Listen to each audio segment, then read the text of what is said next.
Viewers welcome back in our program जी। Doctor साहब साडी अगली ईमेल आई है मैलबर्न आस्ट्रेलिया तो वीर सुरिंदर सिंह जी दी ਇਹ ਲਿਖਦੇ ਹਨ ਤੇ ਇਹਨਾਂ ਦੀ ਲਿਖਤ ਦਾ ਸਬਜੈਕਟ ਹੈ ਮੋਦੀ ਦੇ ਅੱਛੇ ਦਿਨਾਂ ਦੀ ਹੱਡ ਬੀਤੀ। ਇਹ ਲਿਖਦੇ ਹਨ ਸਤਿਕਾਰਯੋਗ ਡਾਕਟਰ ਸਾਹਿਬ ਅਤੇ ਭੈਣ ਨੀਲਮ ਕੌਰ ਜੀ। ਵਾਹਿਗੁਰੂ ਜੀ ਕਾ ਖਾਲਸਾ ਵਾਹਿਗੁਰੂ ਜੀ ਕੀ ਫਤਿਹ। ਮੈਂ ਆਪ ਜੀ ਦੇ ਪ੍ਰੋਗਰਾਮ ਦਾ ਰੈਗੂਲਰ ਸ਼ਰੋਤਾ ਹਾਂ। ਤੁਸੀਂ ਕੌਮੀ ਚੇਤਨਾ ਦੀ ਬਹੁਤ ਵੱਡੀ ਸੇਵਾ ਕਰ ਰਹੇ ਹੋ। ਜ਼ੁਲਮ ਦੇ ਖਿਲਾਫ ਇਸ ਜੰਗ ਦਾ ਸਭ ਤੋਂ ਜ਼ਰੂਰੀ ਫਰੰਟ ਜੋ ਕਿ ਬੌਧਿਕ ਪੱਧਰ ਦਾ ਫਰੰਟ ਹੈ ਤੁਸੀਂ ਉਸ ਨੂੰ ਬਾਖੂਬੀ ਸੰਭਾਲਿਆ ਹੈ ਅਤੇ ਅਗਲੀ ਪਨੀਰੀ ਨੂੰ ਖਬਰਦਾਰ ਤੇ ਸੁਚੇਤ ਕਰ ਰਹੇ ਹੋ।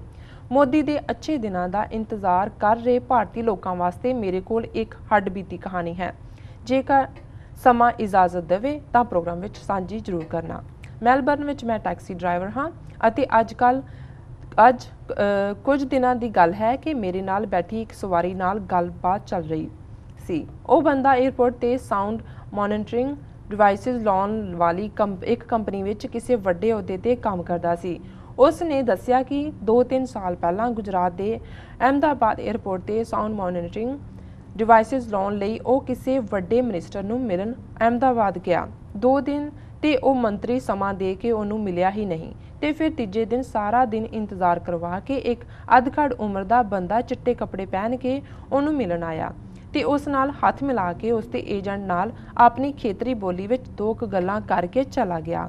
ਉਸ ਦੇ ਪੁੱਛਣ ਤੇ ਏਜੰਟ ਨੇ ਦੱਸਿਆ ਕਿ ਮੰਤਰੀ ਜੀ ਨੇ 2 ਹਰਫੀ ਗੱਲ ਮੁਕਾ ਦਿੱਤੀ ਹੈ। $1.2 ਮਿਲੀਅਨ ਰਿਸ਼ਵਤ ਵਜੋਂ ਦੇ ਦਿਓ ਤੇ ਕੰਟਰੈਕਟ ਇਜ਼ ਯੂਅਰਸ। ਹੋਰ ਪੁੱਛਣ ਤੇ ਪਤਾ ਲੱਗਿਆ ਕਿ ਉਹ ਗੁਜਰਾਤ ਦਾ ਚੀਫ ਮਿਨਿਸਟਰ ਸੀ। ਨਾਮ ਉਸ ਨੂੰ ਨਹੀਂ ਯਾਦ ਸੀ। ਜਦ ਮੈਂ ਮੋਦੀ ਦੀ ਫੋਟੋ ਗੂਗਲ ਕਰਕੇ ਵਿਖਾਈ ਤਾਂ ਉਹ ਝਟ ਪਛਾਣ ਗਿਆ। ਹੋਰ ਹੈਰਾਨੀ ਉਸ ਨੂੰ ਉਦੋਂ ਹੋਈ ਜਦੋਂ ਮੈਂ ਦੱਸਿਆ ਕਿ ਮੋਦੀ ਜੀ ਅੱਜ ਕੱਲ੍ਹ ਹਿੰਦੁਸਤਾਨ ਦੀ ਮੂਰਖ ਜਨਤਾ ਨੂੰ ਲੁੱਟਣ ਦੀ ਕਮਾਨ ਸਾਂਭ ਰਹੇ ਨੇ ਤੇ ਭਾਰਤ ਦੇ ਮੁੱਖ ਮੰਤਰੀ ਨੇ। ਉਹ ਇੰਨਾ ਹੈਰਾਨ ਹੋਇਆ ਤੇ ਹੱਸਿਆ ਵੀ। ਹਿੰਦੁਸਤਾਨੀ ਲੋਕਾਂ ਦੇ ਵਾਕਈ ਅੱਛੇ ਦਿਨ ਆ ਗਏ ਨੇ। ਟੁੱਟੀ ਫੁੱਟੀ ਪੰਜਾਬੀ ਲਈ ਖਿਮਾ। ਖਾਲਿਸਤਾਨ ਜਿੰਦਾਬਾਦ। ਲੀਡਰ ਸਾਹਿਬ ਜ਼ਿੰਦਾਬਾਦ ਜ਼ਿੰਦਾਬਾਦ ਜੀ। ਵੀਰ ਸੁਰਿੰਦਰ ਸਿੰਘ ਜੀ ਦਾ ਬਹੁਤ-ਬਹੁਤ ਧੰਨਵਾਦ। ਉਹਨਾਂ ਨੇ ਸਾਨੂੰ ਮੈਲਬਰਨ ਆਸਟ੍ਰੇਲੀਆ ਤੋਂ ਲਿਖਿਆ ਜੀ। ਔਰ ਬੇਸ਼ੱਕ ਇਤਿਹਾਸ ਆਪਣੀ ਥਾਂ ਅਹਿਮੀਅਤ ਰੱਖਦਾ ਹੈ। ਬਹੁਤ ਵਾਰ ਤੁਸੀਂ ਆਪਣੀਆਂ ਅੱਖਾਂ ਨਾਲ ਕੋਈ ਚੀਜ਼ ਦੇਖਦੇ ਹੋ, ਆਪਣੇ ਪਿੰਡੇ 'ਤੇ ਹੰਡਾਉਂਦੇ ਹੋ, ਉਹਦਾ ਹੋਰ ਵੀ ਡੂੰਘਾ ਇੰਪੈਕਟ ਹੁੰਦਾ ਹੈ ਜੀ। ਤੇ ਇਹ ਜਿਹੜੀ ਹੱਡਬੀਤੀ ਹੁੰਦੀ ਹੈ ਜਿਸ ਨੂੰ ਕਿਸੇ ਨੇ ਵਿਟਨੈਸ ਕੀਤਾ ਹੁੰਦਾ ਜਾਂ ਕੋਈ ਉਸ 'ਚੋਂ ਗੁਜ਼ਰਿਆ ਹੁੰਦਾ ਹੈ ਜੀ, ਇਹਦੀ ਵੀ ਇਕੁਅਲ ਸੈਂਟਿਟੀ ਹੁੰਦੀ ਹੈ। ਇਹ ਵੀ ਇਤਿਹਾਸ ਹੁੰਦਾ ਹੈ।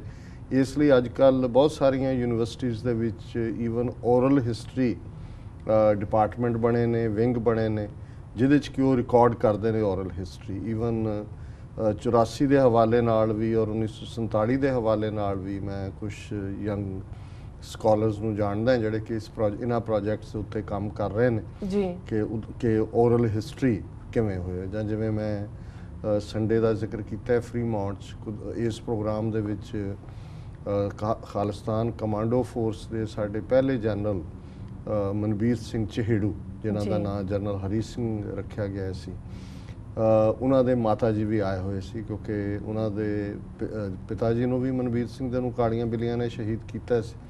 ਔਰ ਮਨਬੀਰ ਸਿੰਘ ਚਹੇੜੂ ਜਿਹੜੇ ਪਹਿਲੇ ਜਰਨੈਲ ਨੇ ਉਹਨਾਂ ਨੂੰ ਵੀ ਜਿਹੜਾ ਜੇਲ੍ਹ 'ਚੋਂ ਸੰਗਰੂਰ ਜੇਲ੍ਹ 'ਚੋਂ ਹਜ਼ਾਰੀ ਬਾਗ ਲੈ ਗਏ ਔਰ ਬਾਅਦ ਦੇ ਵਿੱਚ ਉਹਨਾਂ ਨੂੰ ਮੁਕਾਬਲੇ ਦੇ ਵਿੱਚ ਮਾਰ ਦਿੱਤਾ। ਪਰ ਕਦੇ ਵੀ ਨਾ ਉਹਨਾਂ ਦੀ ਡੈੱਡ ਬਾਡੀ ਦਿੱਤੀ ਗਈ ਜੀ ਔਰ ਨਾ ਹੀ ਔਰ ਉਹਨਾਂ ਨੇ ਕਿਉਂਕਿ ਉਹਨਾਂ ਦੇ ਨਾਲ ਫਿਰ ਉਸੇ ਸ਼ਾਮ ਦੀਵਾਨ ਤੋਂ ਬਾਅਦ ਵੀ ਜਿੱਥੇ ਠਹਿਰੇ ਸੀ ਉਹ ਮੈਂ 2-3 ਘੰਟੇ ਗੁਜ਼ਾਰੇ।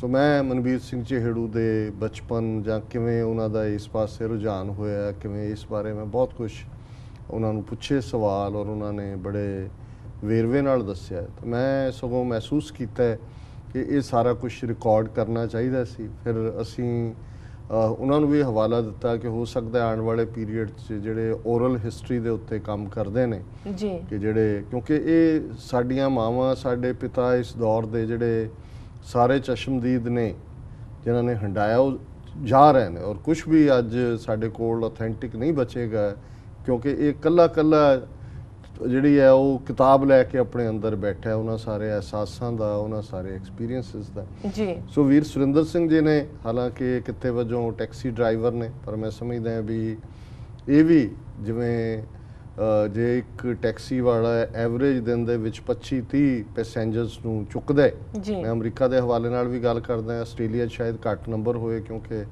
ਆਸਟ੍ਰੇਲੀਆ ਵੱਡਾ ਦੇਸ਼ ਹੈ ਔਰ ਦੂਰ ਦੂਰ ਤੱਕ ਜਿਹੜੇ ਨੇ ਕਈ ਡਰਾਈਵ ਕਰਕੇ ਜਾਂਦੇ ਹੋਣਗੇ, ਤੇ ਉਹਨਾਂ 'ਚੋਂ ਜ਼ਿਆਦਾ ਨਹੀਂ ਤਾਂ 20-25% ਜਿਹੜੇ ਨੇ ਮੈਂ ਅਮਰੀਕਾ ਦੇ ਹਵਾਲੇ ਨਾਲ ਹੀ ਜੋ ਟੈਕਸੀ ਡਰਾਈਵਰਸ ਦਾ ਇੱਥੋਂ ਦਾ ਐਕਸਪੀਰੀਅੰਸ ਹੈ, ਉਹ ਬੈਠਦਿਆਂ ਗੱਲਬਾਤ ਸ਼ੁਰੂ ਕਰ ਲੈਂਦੇ ਨੇ। ਜੀ ਜੀ, ਕਿਸੇ ਨੂੰ ਦਸਤਾਰ ਬਾਰੇ ਪਤਾ ਹੁੰਦਾ ਹੈ, ਕੋਈ ਇੰਡੀਆ ਹਰਮੰਦਰ ਸਾਹਿਬ ਗਿਆ ਹੁੰਦਾ ਹੈ, ਕਿਸੇ ਦਾ ਵੈਸੇ ਤਜਰਬਾ ਹੁੰਦਾ ਹੈ।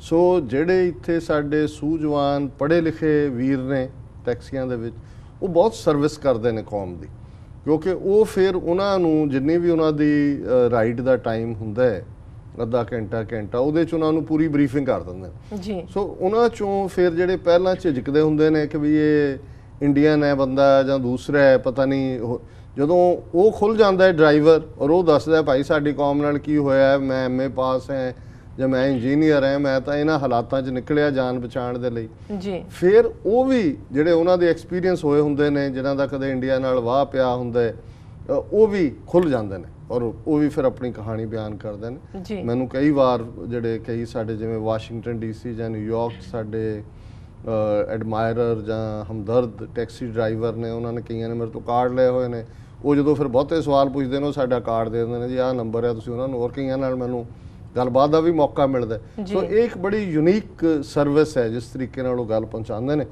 ਸੋ ਉਹਨਾਂ ਨੇ ਵੀਰ ਸੁਰਿੰਦਰ ਸਿੰਘ ਜੀ ਨੇ ਆਪਣਾ ਤਜਰਬਾ ਦੱਸਿਆ ਕਿ ਕਿਵੇਂ ਜਿਹੜਾ ਬੰਦਾ ਖੁਦ ਉਸ ਸਾਊਂਡ ਮੋਨੀਟਰਿੰਗ ਡਿਵਾਈਸਿਸ ਦਾ ਅਹੁਦੇਦਾਰ ਹੈ, ਹੁਣ ਇਸ ਤੋਂ ਬਾਅਦ ਕਿ ਉਹਨੂੰ ਤਾਂ ਕਿਸੇ ਤੋਂ ਜੇ ਕਿਸੇ ਥਰਡ ਪਰਸਨ ਨੂੰ ਅਮਰੀਕਾ 'ਚ ਕਹੋ ਜੀ ਕਿ ਭਾਰਤ 'ਚ ਕਰਪਸ਼ਨ ਉੱਤੋਂ ਥੱਲੇ ਤੱਕ ਜੀ, ਪ੍ਰਾਈਮ ਮਿਨਿਸਟਰ ਤੋਂ ਚਪੜਾਸੀ ਤੱਕ, ਹੈਲਥ, ਐਜੂਕੇਸ਼ਨ, ਫੌਜ, ਪੁਲਿਸ ਸਾਰੇ ਹੀ ਚੋਰ ਨੇ, ਤੇ ਉਹਨੂੰ ਲੱਗੇਗਾ ਵੀ ਸ਼ਾਇਦ ਇਹ ਡਿਸਗਰੰਟਲਡ ਐਲੀਮੈਂਟ ਲੱਗਦਾ ਹੈ ਵੀ ਐਵੇਂ ਨੈਗੇਟਿਵ ਕਰ ਰਿਹਾ ਹੈ, ਇਹਨੂੰ ਹਰ ਚੀਜ਼ 'ਚੋਂ ਬੁਰਾ ਲੱਗਦਾ ਜੀ। ਹੁਣ ਜਿਹੜਾ ਬੰਦਾ ਖੁਦ ਗਿਆ ਔਰ ਜਿਵੇਂ ਉਹਨਾਂ ਨੇ ਗੂਗਲ ਕਰਕੇ ਉਹਨੂੰ ਫਿਰ ਮੋਦੀ ਦੀ ਪਛਾਣ ਵੀ ਕਰਵਾਈ ਜੀ, ਤੇ ਉਹਨੂੰ ਆਪਣੀ ਡਿਵਾਈਸ ਉੱਥੇ ਉਹਨਾਂ ਨੂੰ ਵੇਚਣ ਲਈ 1.2 ਮਿਲੀਅਨ ਦੀ ਚੀਫ ਮਿਨਿਸਟਰ ਮੋਦੀ ਖੁਦ ਮੰਗ ਕਰਦਾ ਹੈ ਜੀ, ਉਹਨੂੰ ਤਾਂ ਕੋਈ ਭੁਲੇਖਾ ਨਹੀਂ।